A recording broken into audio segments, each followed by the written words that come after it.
like bringing in like people overseas is very important to grow the game. And I think like it's important to recognize that it's more established there. Their fans are more passionate about it. Uh, they have like clubs. It's like the rugby culture is more full there, and it's growing in the United States.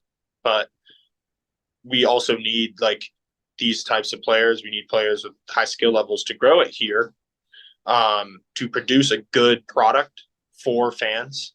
And then over time, I'm sure, it will become more, like North American and American and that kind of sort.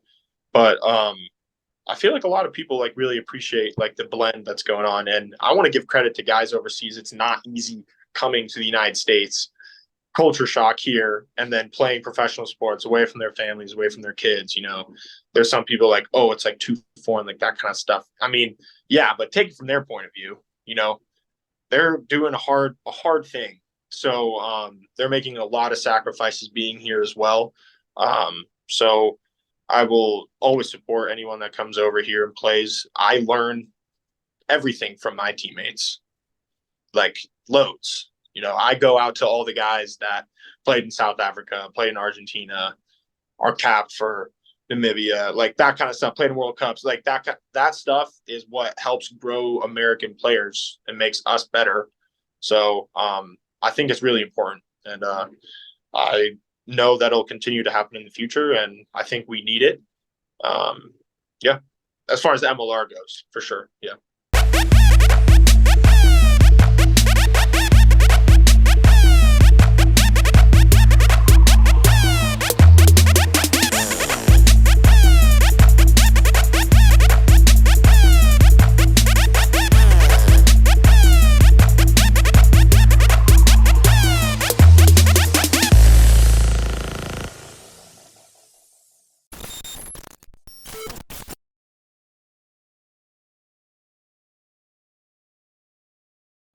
Welcome to Late for Practice, your show where we interview MLR stars from all over the league. I'm your host, Will, and this week we have Sam Golla. Pleasure to be here. Born in Arlington, moved to Denver, Colorado, played high school rugby there at Denver, and then you went on to Cal, Berkeley. Yes. Had a very successful career over there. What was it like? I think you guys only lost one game your senior year, right? Yeah. Yeah. Oh, Mm-hmm. Tell me, I mean, what made you choose rugby over everything else? Man, I played a lot of sports. I think rugby kind of just grabbed my attention a little more than others. And you know, the high school that I was going to, the rugby team was really good. They brought big crowds. The guys that played it were cool. It like all just seemed like something that like I wanted to be a part of. And at Denver East, they got a great program over there.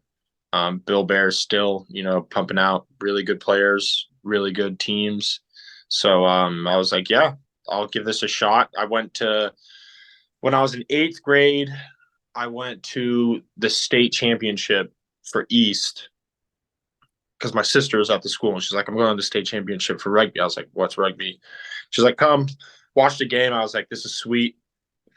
And then literally joined the summer club that they had for like eighth graders. Just joined that, played some sevens over the summer. I was like, yeah, this is what I'll do. And then I just quit. I was playing soccer and swimming, quit both. My mom was pissed. Just quit. I was like, yeah, I'm not doing it anymore. I'm sorry, mom. And without her permission, and I was like, yeah. And then decided to play rugby. And then it pretty much just kicked off from there, To be picked number one overall, what were some of the qualities and attributes that you think you brought to deserve that first draft pick? I mean, I don't know. There's a lot of good draftees. I wasn't really familiar with the whole process at all. If I'm being honest, I was not going to enter the draft. I was going to go sign as a free agent to like a team close to like my family, friends, loved ones, probably around California. But they changed the draft rules. So basically, I would have to wait like a whole year So I had to enter the draft. And then pretty much when I entered the draft, I really just didn't know like what I was going to do. I knew that I was up for player of the year before. I know a couple of those other guys were staying. So, already I was kind of like a high prospect. And that's like kind of what people were telling me. I only entered like 2 weeks before the draft, like 3 weeks before, because I was working on, putting together a solid film. Um, I think, probably just being captain at Cal. It's a prestigious university, Coach Clark, Tom Billups. I mean, their resumes speak for themselves. So, and then on top of that, the guys that have come out of Cal and played in the MLR have been pretty successful so far. Jack Iscaro, Dyer, Danny Barrett. I mean, Troy. So the list goes on. And then I think that helped. Pretty much. Coming from a good university with credible recommendations and guys that have already played in the league. So I think that definitely helped in my favor. You I've seen you in a couple other interviews. You always want to disperse as much credit as you possibly can. I think that's an awesome characteristic that you have. Where does that come from? Cal. you know, uh, yeah, just be humble. I don't want to just be like, yeah, all this hard work is me. I did all this stuff without any help, and like I did this all by myself. I did not, so it does not go to me. A lot of people helped me on the way. It's not all the credit does not go to me at all. So, yeah, Cal teaches you that. It teaches you humble. They make you humble. If you're not humble, you become humble by the end of it. That's for sure. Having now been in the league a year, what are the like things that you're working on to improve? What are the specifics that you're trying to grow your game in? uh, there's a lot. I mean, I've met with my coaches a lot. I've reached out to people who've watched my film. I mean, I have a lot to work on. Uh, a big part that I've been trying to work on is, when I'm carrying on a forward ball, just continue to go outside and placing it in the correct manner. So the ball placement for the scrum half to get the ball out. That's something I was really bad at the beginning of the year. What else? I find myself in situations where I'm in the position to make a tackle and I make the initial contact. But, you know, sometimes I'm a little high. And then sometimes I'm falling off hits that I should not be falling off of. Again, a lot of that is being tired sometimes. A lot of that, is fatigue. So pretty much those are like kind of the areas I need to work on. And then again, I can always be better at the line out. I can always be better at, offloading. There's just a ton of stuff that, I'm looking forward to improving and I'm trying to improve on right now. Reading coaching books, they talk about the great players are always the ones that are never satisfied with their game, and they constantly want to get further insight on how to perfect something or make something even better. Is that a mentality that you've always had? Is it something that your parents instilled in you? Where did that come from? I mean, again, yeah, probably Cal. you know, uh, they're really big on, like earning your role. That's a huge, huge point. Like it's not given, it's earned. So that's definitely where I get that from. Uh, but yeah, no, I go into practice, and then if I have a bad practice, I'll go up to the coaches. Or after training, getting extras is always important. But yeah, you know, continuing to improve. I mean, I'm still so young, and I know there's so much I need to learn. And then I'm just grateful that I have people around me that will tell me like I need to be better at this and that.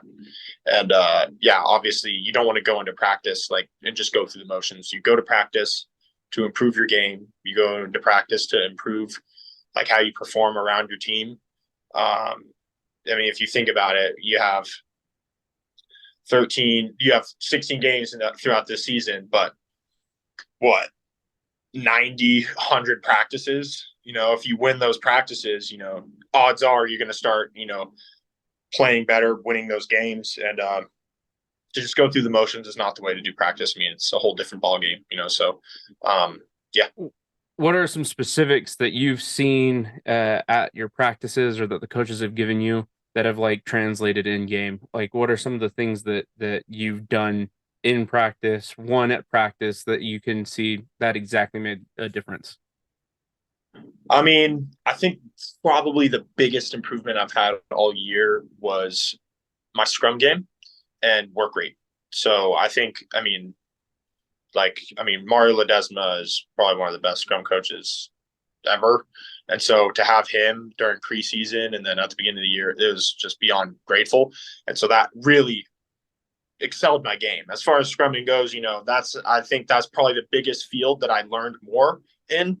And then work rate as well. You can make a big hit and a big ruck and a big run in a game, but if you're not doing something like every other minute at least, like every 30 seconds, as much as you possibly can, you're not really doing anything, really. You're not helping your team out. So even if it's really small stuff, that tiny stuff matters.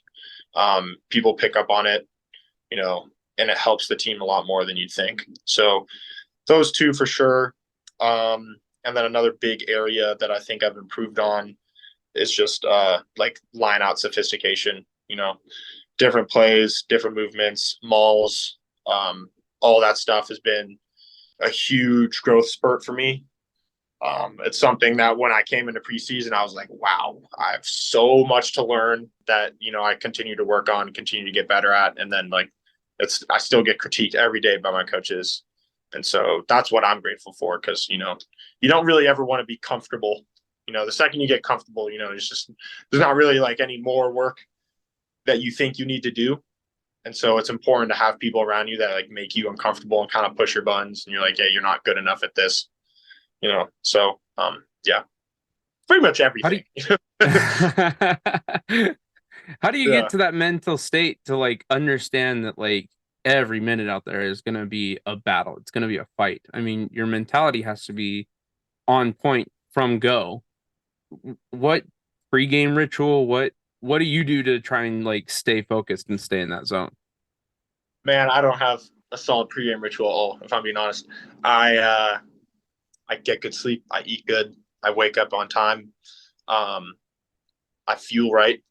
I do everything a professional athlete should do come game time, and then you just gotta be confident. Like if you go out there and you think you're not supposed to be out there, the odds are you're gonna get smoked. So just like being confident in yourself. There's a reason everyone's out there. I continue to tell like my teammates that, but there's no reason get in your own head. That's kind of how you'll just play bad. It's just you're here for a reason. If you're not here, someone else is going to be here. But like, go out there and do your job. And but yeah, no, I don't really have a pregame ritual. I know some guys do. I'm just like, again, I'll credit it to Cal. They don't they don't make a mountain out of anthill. They really don't. It's like you're here to play. You've chosen to be here. You were chosen to be here as well. You owe it to the people that played before you. You owe it to the people that you're representing. That's it. And so, like, if you want to get in your own head and think, oh, this is all about me, people are going to notice if I play bad. Like, like it's just not going to end up in your favor. Like, just go out there, be confident in yourself. You know, sometimes I'll like close my eyes and tell myself that, but other than that, it's really just time to switch on and flip the switch, and that's kind of what I do. But yeah, no pregame ritual for me. It's all just the basics. It's all the basics. It's very simple: eat, hydrate, sleep, get to the thing, maybe listen to a song or two, do my tape job, and that's it. I'm on the field ready to go. That's all it is. If anything, I wish the pregame would be shorter. If I could just get out there. I hate the time following up to the games because I just want to go. What is your state like going from a very, very successful Cal to a Jackals team that has played very well, but has struggled and has had some unlucky things happen to them, especially, rain delays and rain Yeah, cancellations and, frustrating things for sure. How do you yeah, maintain that positive mental attitude? man. Yeah, positive mental attitude. Yeah, you just negativity is cancer. And again, it spreads, and you got to reinforce your team. And I mean, again, coming from Berkeley, like I've never lost this much ever, so it actually was pretty difficult for me at the beginning. Just I wasn't like used to it. But I wasn't gonna like beat myself up about it, Like I tried.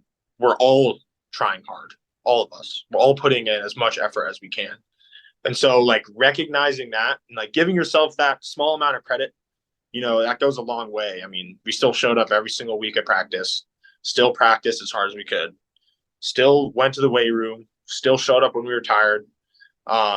That's what I like about this team. I mean, again, it's tough being at the bottom and still showing up every day and like just going to fight teams who have been like well established, been in the league for a lot longer than us, especially in the West. It's like the Western Division is really hard this year. So yeah, I mean, it's good. Like the teammates, just we all reinforce each other. I give credit to our captain Hedo. I mean, he does a great job. Like keeping everyone in contact. And then like other key players, like Conrad, Adrian, Juan Pablo Zace. I mean, like as far as the forwards go, like that's like we build each other up, and you can tell when someone's having a bad day. I mean, by God, I've had bad days all year, but it's important to just like recognize that, move on, move forward. Can't dwell on it. Next job, yeah.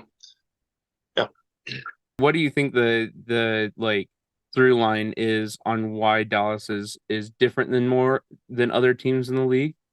Like, what do you think is the thing that separates Dallas from either other professional like teams or not professional teams that you've been a part of, but from Cal or from other teams that are in the MLR? I mean, like different, like how, we like there's a cultural difference. That's like kind of what you're getting at there. I mean, it's very Argentinian, and my RGs. I live with one, and then all the time. So, it hasn't really, stopped us. If anything, it's brought us closer, combined the cultures a lot.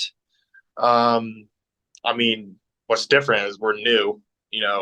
Last year 0-16, and then basically a whole entire new team this year with new management, new coaches, new everything. So it's basically like year one all over again.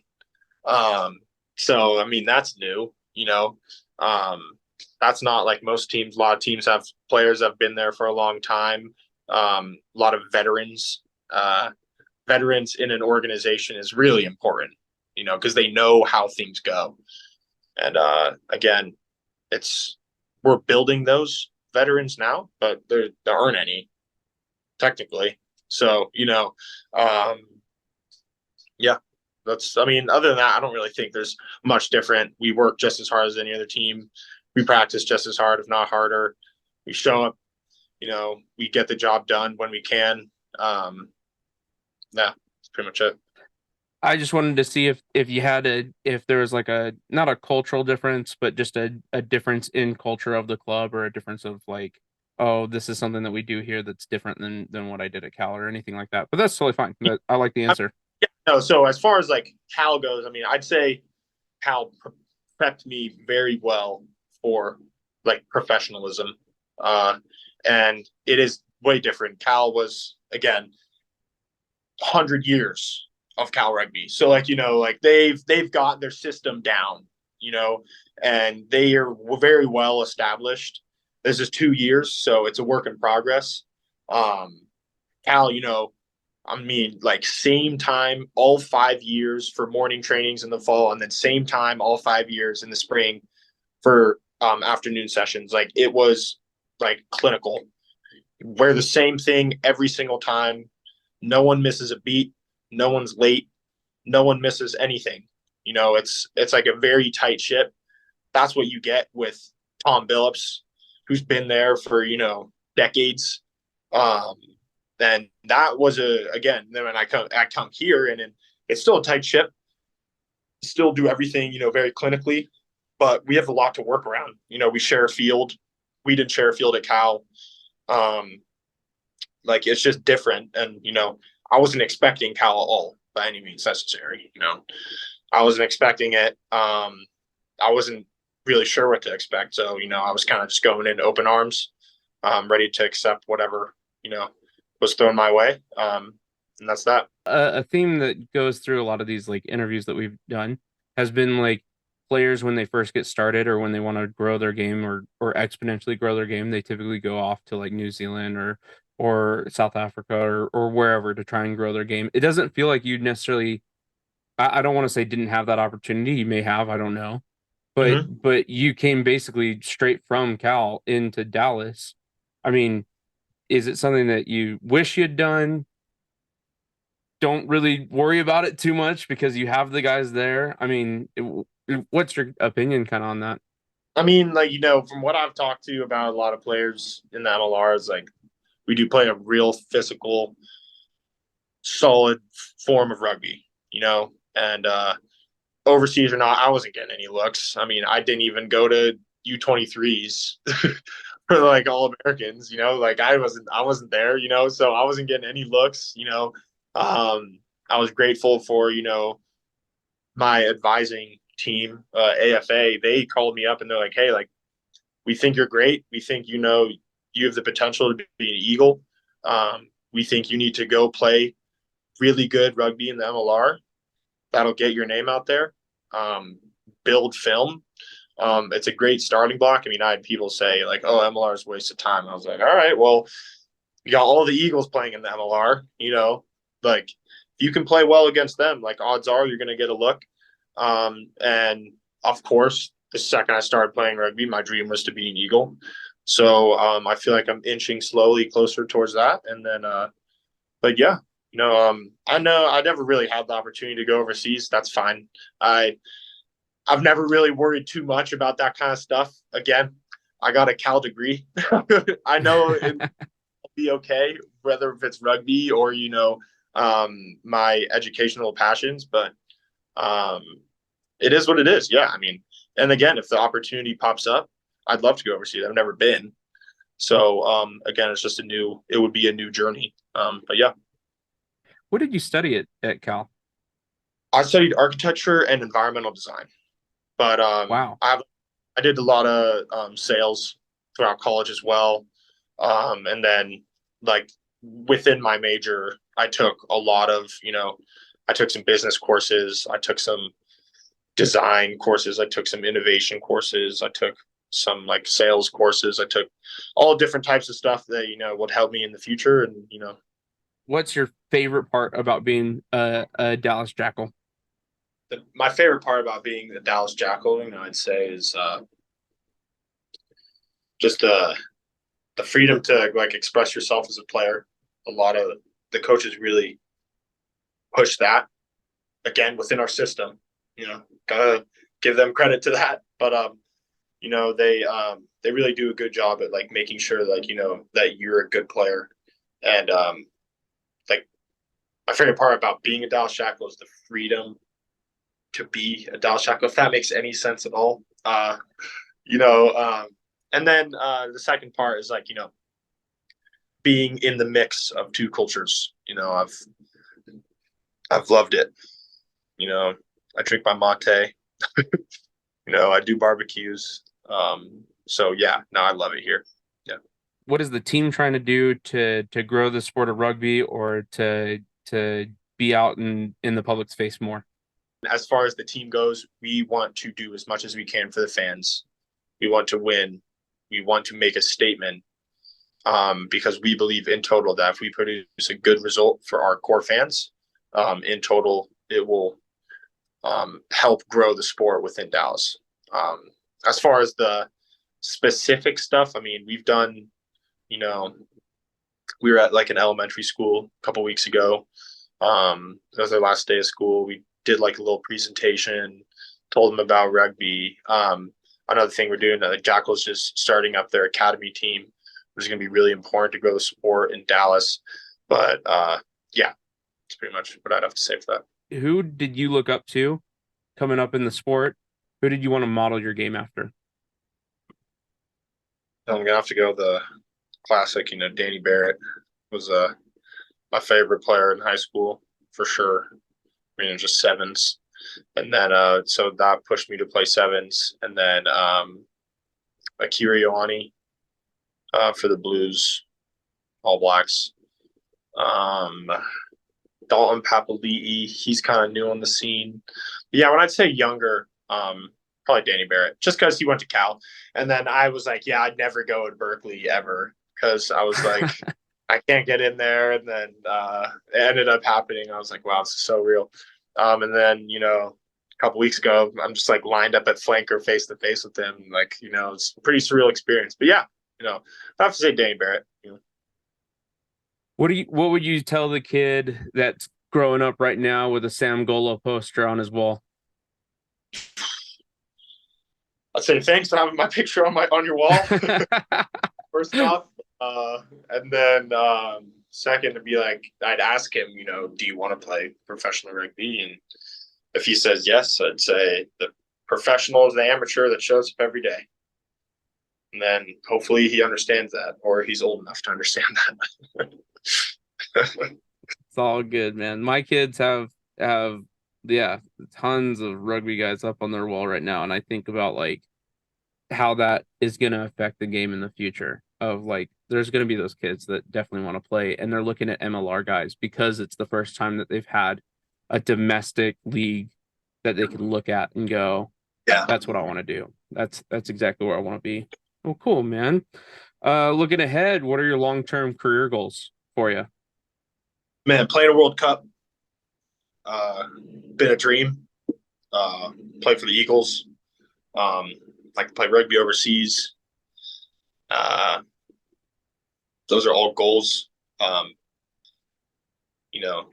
don't think about winning too much. Again, I'd love to win like an MLR championship. But it's the process that you kind of got to fall in love with. But yeah, no, love to play as an Eagle in the World Cup, represent the United States. That would be, I'd for sure cry. And then get the opportunity, play some rugby over the pond is a goal of mine for sure. I don't want to stay in MLR forever. And I've made that pretty clear to, my teammates and stuff like that. And anyone who's with me definitely supports it. Just to continue to grow my game higher and higher, as high as I can. There's no better feeling than, pursuing what most think is just impossible, but, it's better off to die trying, right?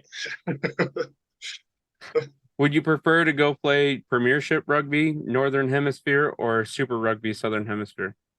What would be your choice if you could? Okay, so I enjoy watching Super Rugby a lot more. Okay. I think they play a very electric rugby. I think it's a Premiership, again, very high caliber rugby. Again, it's the best you can get, but it is different than Supers. It's very different. Supers is just again, it's like the freedom of the players. It's so fast. I mean, you like the superstars there as well. Yeah, no, I'd probably have to say Super Rugby. Yeah, I mean, it would be fantastic. Well, cool, man. Is there anything else that no one has asked you about that you're like, man, I wish somebody would ask me about this one thing. I love talking about this one thing, and no one wants to talk to me about it. What's that thing? Man, just like how I'm doing. Yeah. It's always like, rugby this, rugby that. Like, hey, you holding in there? But yeah, no, it's all good. Oh, good, man. I hope that you're doing well. I hope that you're staying healthy and yeah, man. I hope that your head feels clear and you feel good. Your Instagram posts show a guy that's super happy and super loves what he does. So I can't fault you for that, man. That's awesome. Appreciate it. If you're not following Sam Golla on Instagram, you got to go do it. I think my favorite one is your graduation where you're posted up against a signpost or something like that. It's pretty good. It's a pretty good pic. Sather Gate at Berkeley. It's like a world famous gate that's in like movies and stuff, and everyone posted pictures, and I kind of made a joke about it, but it's whatever. Who do you think the funniest guy on the squad is? On a team, Yeah. other than me, uh, uh, shoot, who makes me laugh? Probably Conrad. Conrad makes me laugh, and Michele, Big Mike. Those Big guys, Mike. hilarious. Yeah. Who would you say that we have to talk to next? Who has an interesting story that you'd like to learn more about, or think that the fans would love to learn more about? Um, I don't know him too well. Um, but on another draft, have you talked to Colin Gross yet? Not, Nope. not. Well, he won, I think, like round pick 17 in the draft, and then I think he's been playing great for DC. He has my support all the way. American-born guy, went to Army.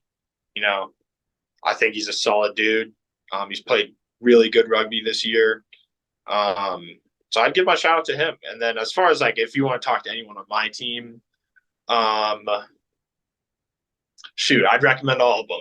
But I think Adrian Boyson, he's about to go play for in a World Cup for Namibia. So that'll be definitely an interesting conversation right there. He's played in one before, so high caliber player, our 8 man.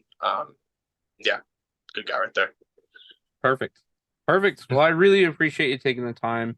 I know Yeah, that you're slammed busy, but thank you so much, and stay healthy, stay above water. You'll get it done, and yeah, it should be great. So I appreciate it, man. Thank you for having this talk. It was good.